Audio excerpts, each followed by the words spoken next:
Bueno, continuamos en Todo se sabe y estamos con Fernando Vivas, periodista del Diario El Comercio, analista político. Fernando, ¿cómo estás? Buenas noches ante ¿Qué tal, todo. Omar? Bueno, a ver, Fernando, empezamos el programa justamente mostrando estos chats de la conversación que tienen en la PC los ministros de un grupo gabinete bicentenario, donde lo que se refleja es que Betsy Chávez sí conocía, sí sabía que Pedro Castillo iba a leer e iba a tratar de cerrar el Congreso de la República y romper el orden democrático, y que esto no fue una decisión que se tomó en la PCM. Tú justo ayer escribías una crónica por la noche interesante de la cronología de cómo sucedió todo esto. Sí, según información que recogí de un ministro, me contó la escena, la sorpresa compartida con otros ministros que estaban allí. Me contó esto de que Salas, enterado de qué se trataba, trató de oponerse, le dijeron, ¿tú de qué lado estás? Y luego los ministros pues todos empezaron a renunciar en cadena, lo que explica ese silencio que hay en los chats, ¿no? Porque empiezan a escribir como a las 4:25. Y luego los siguientes mensajes son porque Betsy Chávez los convoca, que yo lo que presumo es que Betsy Chávez ya está muy preocupada por lo que pueden hacer los ministros. De repente temía que alguno de ellos se apareciera aquí en algún set contando sus sorpresas y su molestia. Y por eso los tranquiliza, ¿no? Ojo, ustedes no son culpables, no hay ningún acta, no se preocupen. Todo está dentro de la norma. Yo creo que ella está preocupada por lo que alguno de ellos puede hacer más allá de los tuits de renuncia que publicaron, ¿no? Y por eso trata de tranquilizarlos, ¿no? Pero al hacerlo confirma que ella sí sabía. Y hay un dato adicional que yo recogí, que el equipo de comunicaciones de Palacio no sabía. Yo he hablado con gente del equipo de comunicaciones y me dicen que ellos no sabían, que se sorprendieron igual que los ministros. Claro. Entonces, ¿quiénes trajeron o manipularon la cámara, las luces? Un equipo de TV Perú, que es controlado por Betsy Chávez. Betsy Chávez, como ministra de Cultura, tenía bajo su mando TV Perú, claro. Y recientemente había colocado a un nuevo presidente ejecutivo, un señor Fernando Aliaga. Entonces sabemos que ella tiene el control del canal estatal. Entonces ella ha operativizado ese aspecto fundamental, porque el mensaje tenía que ser grabado. Entonces ahí hay otra responsabilidad. Y hay otros, ya empiezan a salir otros testimonios, ¿no?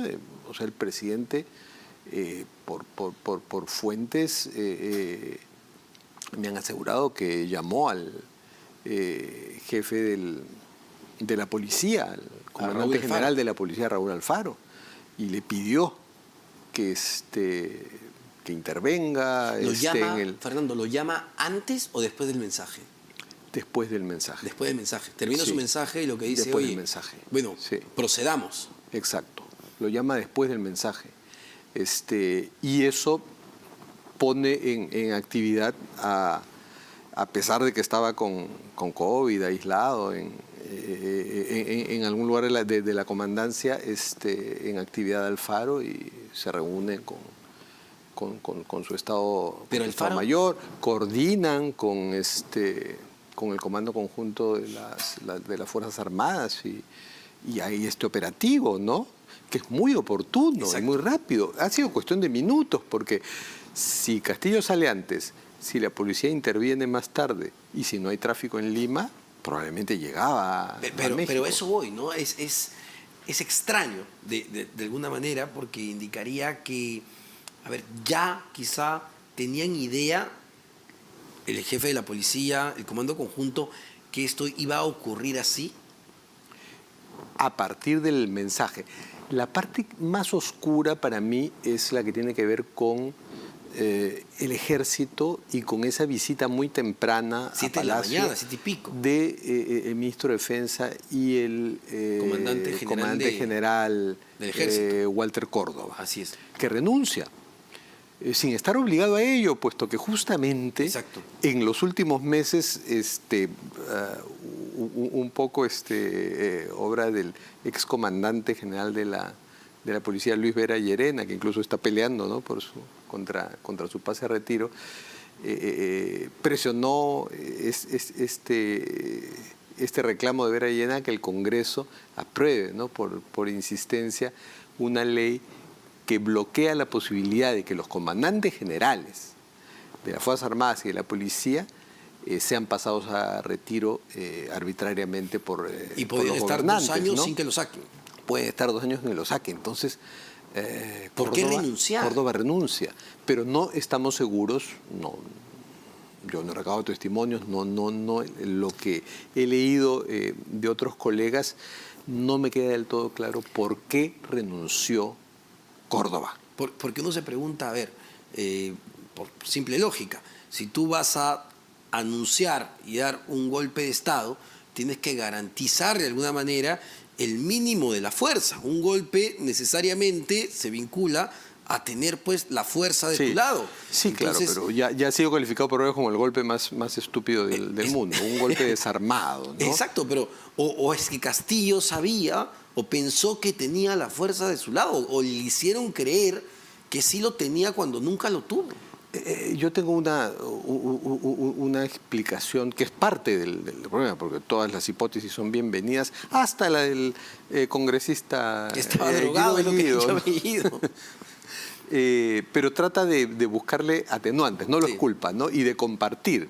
Y de compartir culpas que sí cabe ser compartidas. Hay una gran impotencia, yo decía frustración autoritaria, pero es una impotencia autoritaria en Castillo, porque tiene el gen del autoritarismo, la convicción de que le llegó su turno de hacer lo que le da la gana, que el poder viene con prerrogativas para todo. Él quería ser rey.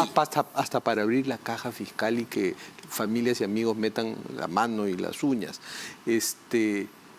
Pero no sabe cómo hacerlo, no lo dejan hacerlo, no puede, no tiene las capacidades, no tiene la fuerza, no tiene el respaldo, ¿no? Pero dejó su gobierno sabiendo que ya, si no era hoy, era mañana la vacancia o la suspensión o la elección, dejó su gobierno con un acto autoritario supremo, casi gratuito, casi inútil, pero lo hizo. O sea, por unos instantes fue un autócrata y sació esa impotencia, esa esterilidad autoritaria, ¿no? con la que ha tratado de gobernar este año y medio. Claro, pero a ver, nuevamente, si tú puedes tener el gen autócrata y puedes tener esa frustración, esa impotencia, pero nuevamente no te disparas a los pies, no te tiras a la piscina sin agua. Al pecho, al diafragma, ¿no? A eso voy. O sea, alguien le tuvo que decir, Pedro, sí tenemos claro. Aquí, al ejército, a la marina, tenemos algo. Y ahí es donde la hipótesis de Guido Bellido cobra algún sentido, ¿sí? Alguien lo traicionó. O lo empujaron porque también se han disparado a sí mismos. Betsy Chávez se ha disparado a sí misma, o sea, ya está involucrada y tiene que ser investigado todo esto. O sea, ese chat ya la mata. Sí. Tiene que ser investigado lo del canal estatal, porque es un canal público que no tiene por qué ser utilizado de instrumento para un golpe de Estado. Y lo ha sido, y por ahí pueden haber responsabilidades, ¿no? Es la llamada a Alfaro, donde le pide esa barbaridad, ¿no? Eventualmente el general podría dar su testimonio también. Según tu fuente, Fernando, ¿qué otros funcionarios o exministros estuvieron involucrados en el preciso momento que Castillo decide dar este anuncio? ¿Quién más estuvo en esa sala? A mí me describieron a Roberto Sánchez como que, a diferencia de Salas, como que dudaba en silencio, pero no creo que estuviese informado, ¿ah? Ni Chero... Chero no estaba, entiendo, en ese momento, según nos dijo. Pero ha renunciado, tú has hablado con él, ¿no? Y hasta Bobbio ha dicho que no sabía en otro canal, ¿no? De repente Bobbio y Córdoba, el que renunció, no sabemos por qué, no fueron partícipes de una confesión de Castillo de lo que iba a hacer. De pronto a esa hora todavía, porque no estaba decidido lo que iba a hacer. La información que he leído efectivamente señala también que en ese momento en el que Castillo iba a dar el mensaje a la nación, se queda fuera efectivamente Alejandro Salas, Roberto Sánchez y me parece que el ministro de la Producción, y ingresa Bobbio, Betsy y Aníbal Torres. ¿Bobbio estuvo ahí? Eso no lo sé, eso no lo sé. Pero Bobbio ha dicho que no tuvo que ver y que no sabía del asunto. Entonces, hasta ahora, de quienes estamos seguros y hasta ahora lo acompañan, es de Betsy Chávez y Aníbal Torres. Y la gran probabilidad de, que es un mensaje, conocemos que las habilidades del expresidente no son buenas ni para escribir ni para hablar, es muy probable que, Sí, claro. que haya sido Torres y tal vez con intervención de Betsy Chávez quienes han redactado ese mensaje. Y ahora, pero hay un momento clave donde él se da cuenta que no tiene nada y se va quedando solo. Es decir, casi de inmediato, y esto sí fue público, él da el anuncio, la reacción fue inmediata no solo de las instituciones, sino de muchos ministros que le empiezan a renunciar, incluso Sí, sus yo creo que embajadores. la renuncia de los ministros tiene que haberle chocado.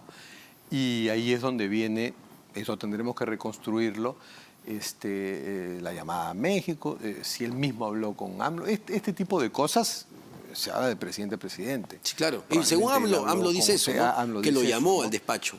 Claro, entonces eso le dio cierta seguridad, bueno, me voy pues a México, pero ya parecía un autómata, ¿no? Cuando lo hemos visto, Sí, claro. cuando lo Sale seguimos con viendo estas hoy bolsas. en una audiencia, ¿no?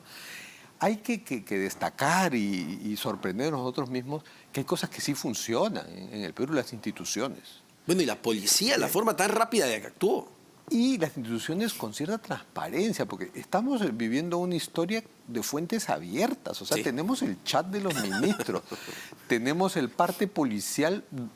Con el Donde detalle. ayer ya teníamos confirmado que se iba a la Embajada de México. México. O sea, la escolta ha hablado. O sea, Bueno, y eso ya parece incluso de cualquier serie de Netflix o de lo que tú quieras, el hecho de que la propia escolta que lo estaba llevando a la Embajada de México para que se asile es la que lo termina deteniendo por orden de sus superiores. por eso ahí vuelvo a esta idea de la impotencia autoritaria, ¿no? ¿Qué mayor impotencia autoritaria que ni tu escolta te haga caso? Que tu escolta se convierta en tu carcelero, ¿no? O sea, y que el carro donde por lo menos puedes mandar en tu carro presidencial, ¿no? Termina siendo el que te conduzca no a la Embajada de México, sino a la prefectura, ¿no? Ahora, pero ¿tú crees que Castillo calculó mal? Porque uno conversaba después, yo insisto con esto, después del chat, perdón, del tuit de Vladimir Cerrón diciendo que no iban a apoyar la vacancia, había cierto desánimo, uno conversaba con congresistas por la mañana, decían no, parece que no tenemos los 87 votos.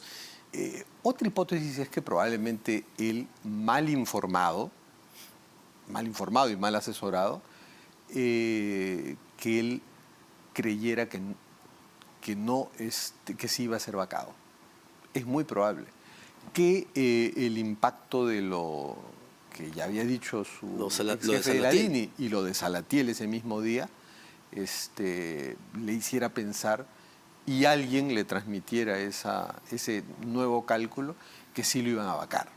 Es muy posible, es muy posible. Pero esto tuvo que haberse armado, a ver, un día antes. Y es probable, Guido Bellido no lo podrá decir porque ya es un no agrupado, pero es probable que pronto hubo algún mensaje de Vladimir Cerrón, de Perú Libre, que en el afán de negociar cuotas o agendas, le hicieran la advertencia que, ojo, que no estaban seguros sus votos. Es posible. Porque leí cierta culpa en un escueto tuit de Sí, Vladimir claro. Cerrón que decía, se ha precipitado Pedro Castillo, ¿no? No tenían los votos. De repente, claro, la incertidumbre sobre los votos de Perú Libre lo precipitaron y Vladimir Cerrón ha podido sentir cierta culpa y compasión por cómo acaba su socio político, ¿no? Ahora, y con el ascenso de Dina Boluarte a la presidencia, y en estas circunstancias, porque hay que ser bastante claros, a Castillo lo vacan principalmente ya cuando decide cerrar el Congreso de la República, es decir, para cuidar justamente sus escaños y en respuesta. Sí, había cierta pasividad en la oposición respecto a los primeros meses del impulso vacador que conocíamos, Exacto. ¿no? Y la acción de las cuestiones de confianza de Castillo generó esa reacción Pero ¿cómo la llega oposición. Dina entonces? ¿Cómo llega Dina en Una ventaja, en carrera- desventaja frente a Ha sido las una carrera bancadas? contra el tiempo, porque Dina Boluarte, sí lo sabemos ahora, se preocupó mucho por su posible inhabilitación. Entonces, era, me salvo de esto si es que antes vacan al presidente. Claro. Entonces, ha tratado de hacer muy largo el proceso y rogar de que el proceso sea largo. Y bueno, sucedió así. Porque incluso si el lunes hubieran votado en contra del informe y por lo tanto pedir que se vuelva a hacer otro informe que sí recomendara su inhabilitación, eso iba a tomar mucho tiempo. Igual ella estaría en esos momentos sentada en Palacio de Gobierno como lo está ahora, tratando de armar un gabinete o conversando con las bancadas, ¿no?